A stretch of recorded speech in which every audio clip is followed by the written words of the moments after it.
Мен Миркей Сұлыдай Сұлыны өнем. Бұл тіп рөлдердің бірісі. Меңа бұл классик әсер біраз ауырақ тыйыла, лекен исен бетін ератқанға көре. Мен оны құрмет етіп бұл рөліні башқарам.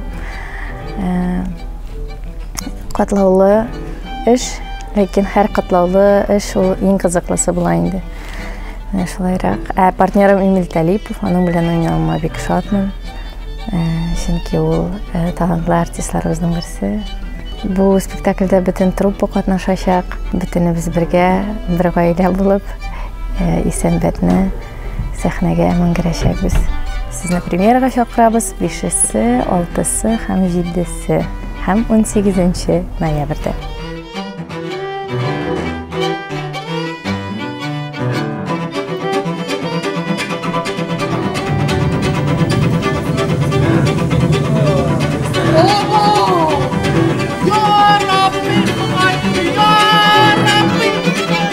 Менің бек зор шатлығым бар. Миркей Айсұлыда мен шунды яуыз қаршықны ойнайым.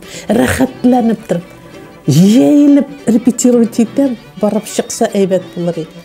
Ол бет яуызны ойнарға тәмінәп тұрып, шулхатлы, рахат. Бек зор рахмет театрға мені ұнатпайлар, рөллер беріп тұралар.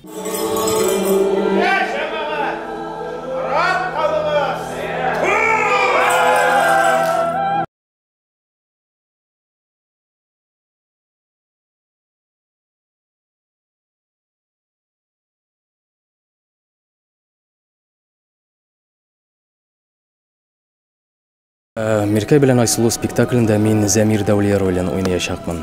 Һәм бу рольне минем курсташым Фәнүр белән бергә 2 составта башкарачакбыз.